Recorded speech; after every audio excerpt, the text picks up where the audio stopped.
Hi everyone, Pastor Jay here with Kathy, and this is her first time through Hezekiah's tunnel. Hezekiah's tunnel is a water system that Hezekiah built, obviously, when the Assyrians were beginning to attack the city. They were going to lay siege to it in about 6 months, and he had about that long to move the entire water system from outside the city walls where the Assyrians could get to it and basically make them die of thirst to get them out of the city, or he could move the system. In 6 months, he had a group of men who tooled through solid rock for 577 yards and met in the middle in order to move the water from outside the city to in. It ended up at a place called the Siloam Pool, which you're familiar with John chapter 9 and the man who was blind, and Jesus put mud in his eyes and told him to go wash them out at the Siloam Pool, and that's there. But I want to show you something with this place, and it's fascinating. First of all, we're in a chamber that was built, well, not that long ago. They call it the spring house. But at the bottom of the spring house is an area that's down here. And as you can see down at the bottom of the steps, there's something going on down there. There's a cave, and actually the Gihon spring is right down here. So as we go down these steps, and it's going to be a little rough on the camera here, but that's okay. As we go down the steps, we're going into another chamber, another area where the spring actually comes out. And it may have been right here, or it may have been just a little further up where the water system was, that in Solomon's day, King Solomon, when he was anointed king probably right in this area that you're looking at right here. We duck down, we come in, you can hear the water rushing right underneath my feet. It's very, very dark in here, as you can see, and if I turn on my headlight, now you can see the rest of it. This large chamber here with the water down below coming right out of the ground, the Gihon spring, and as it flows, it becomes what's known as Hezekiah's tunnel. And here you can see it flowing right out where we're going to be walking, and through that door, through this shaft, which Hezekiah's men tunneled through solid rock, under 90 meters of solid rock, by the way, 577 yards out, and we'll take a few spots as we go through because it takes a really long time to go through, and I'll show you where they met in the middle and what it looks like at the end. Now we're beginning to move through the tunnel, and as you can see, it's quite shallow. I've got my head down. Well, you really can't see because I'm behind the camera, but you have to duck way down. People in those days weren't very tall. The chances are that even where the tunnel is its shortest, that the person who was digging it was probably shorter than that. But you'll find places in the tunnel as we're going through where it's very, very high. The ceiling can go up in one place as high as about 25 feet. And the reason why is that they probably started at the wrong level, not really worried about that, because once they met in the middle, then they were able to lower the floor to get the water going. Now what you're seeing on the floor here, these white patches, this is plaster, because back in the day when this thing was running, when it was first built, it was completely lined with plaster because, of course, cracks in the rock leak, you've got to keep the water flowing. And here you can even see some of the plaster on the wall right here, left over from Hezekiah's time, right there. We continue down the tunnel, and you'll notice, if you can see way down there, I'll focus my light a little bit more here, that you can see way down there that it arcs and turns a little bit. Yeah, it goes straight, but eventually it starts turning. And the reason why they arc this thing back and forth like a snake is probably, because if you were to start digging a tunnel like they did, so far apart on opposite ends of a stone mountain, that if you were trying to go in a straight line, you might end up passing each other, missing each other. But as you're making arcs and turns in the middle of the tunnel, then eventually you're going to meet one another because you're arcing into areas where the other tunnel's going to go. It's a brilliant idea, and once again, a marvel of ancient engineering, this place. The water here is about ankle deep right now, but I've talked to people who have come through here at times where it was probably 4 feet deep, and it must have been pretty scary being in that, considering there are no lights in this place except what you bring, and there are no exits except at the beginning and the end. Now we have a long straightaway coming up here, and you can make pretty good time on a long straightaway. Here the ceiling is low, right here, but then up here actually, and then it picks up a little bit, Once again, they didn't have to be perfect. They just had to be able to level the floor when it came time to do so. Now here, as we're continuing down the tunnel, ceiling is quite low. I have to duck. And here's the water, but now we make a very sharp turn. You can see a little ledge here. And these ledges were important too. As you look down here, this area right in here, they probably would have put an oil lamp here because they have to light it somehow. So they bring their own lamps with them. They oil lamps, they burn olive oil. They have like a cotton wick or rather a flax wick in it, and they would burn it, and it would keep it lit without too much smoke. Now, as you come here in the tunnel, look at this. There's a left-hand turn, a very sharp left-hand turn.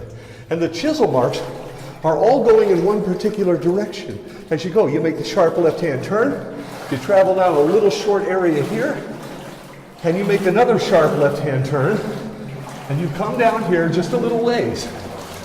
And then the ceiling comes up again,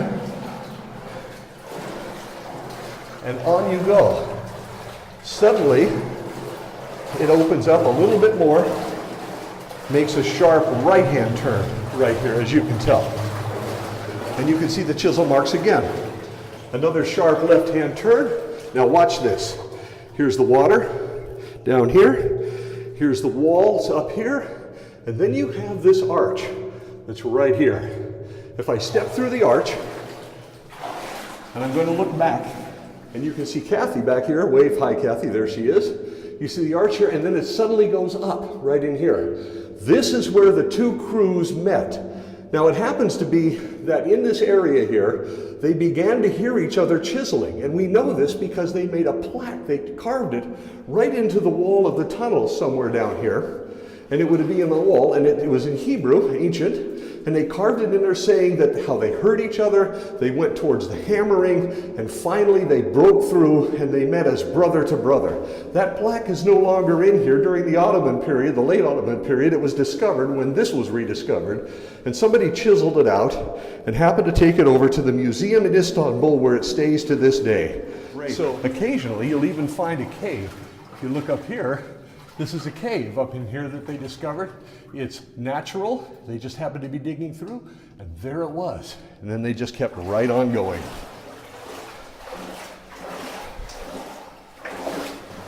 Hezekiah's tunnel was originally discovered by a boy who decided he wanted to look in. He wasn't an Arab, but as he came into the tunnel, he realized this is something very special and strange. And when he reported it, of course, it became a major archaeological discovery, and people became very interested in it. But the Arabs knew about it a long time before the boys discovered it, but they wouldn't go in here because they believed in here there was something called a jinn. A jinn is in a genie, which in that case meant like a dragon or a demon. So even though they knew about this tunnel, because it was still flowing with water coming out the back end of it, they wouldn't go in because of superstitions. It was a very scary place for them. Now, we've just entered into a part of this where, look at how high the ceiling goes up here, way, way up there. And once again, this is the place in the tunnel where the other crew, it means we're getting towards the end, started hammering at a higher level than the crew on the other end of the tunnel.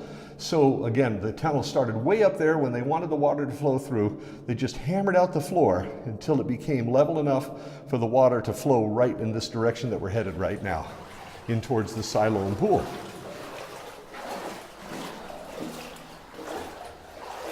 And here we're coming towards the exit.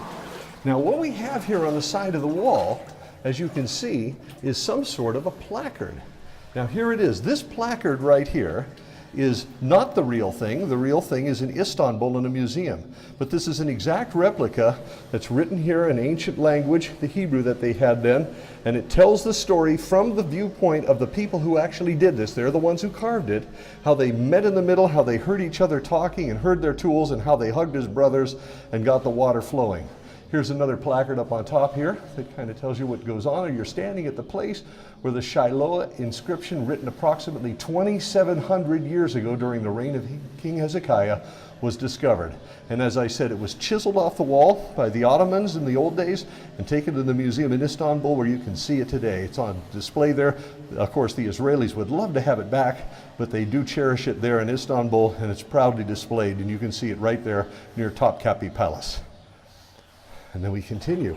And of course, right here, this area where it's all indented that you can see, this is where the actual inscription was. And they chiseled that out right here and then took it with them to Istanbul. And we continue towards the exit. You can see man-made steps here that were put in, but it flows into what's called the Byzantine pool. A lot of people thought that was the pool of Siloam until recently when they actually discovered the real pool. And I'll show you that in just a short while. Here we come out of the tunnel, and here we are at the Byzantine pool. As I said, once thought of as the pool of Siloam, but certainly not a very clean place to be, but it was a reservoir for a very long time. This is the exit of Hezekiah's tunnel. This is where it comes out. The water's been flowing out of here for 2,700 years, right down into the pool down here. Kathy enjoyed the trip. Was it fun? Absolutely. And this is the Byzantine pool that was thought to be the pool of Siloam for a very long time until it was actually discovered a little bit south of here. But what I'm hoping is that you'll be able to join me in Israel at some point. Now, we don't go as a group through Hezekiah's tunnel because there's a lot of people that have claustrophobia, and we certainly don't want to inflict pain on them, so to speak. So what we do is we just do this on our free day, and I lead you through and take you through the old city of David, the original city that David conquered when he came to power. He conquered a city called Jebus, and we're standing at the far southern tip of that. And this was his original city. Jerusalem, of course, grew out of this and became the vast metropolis that it is, even the huge city of biblical times. But this is the beginning of it. And this is the most important part of any city, the water system. If you don't have water, you've got a big, big problem. So they protected it with everything they had. Hezekiah knew that the water system was vulnerable outside the city, and so he actually had this tunnel built to bring water from way outside the city and camouflage the source, the Gihon Spring, where Solomon was anointed king that very spring, and then brought it 577 yards through solid rock until it comes to this exit here and flowed into the Siloam pool, which you read about in Herod's time, which was, of course, in John chapter 9, where the blind man, the man born blind, by the way, came and washed the mud out of his eyes that Jesus put there, and he was healed. And that happened right here in this area. Absolutely fabulous. I'd love to be able to show you. Hope you can come with us sometime. We usually go in late November, the first Monday after Thanksgiving, and we have a 12-day tour that you will never forget. I hope you come, and you will certainly enjoy it. God bless you.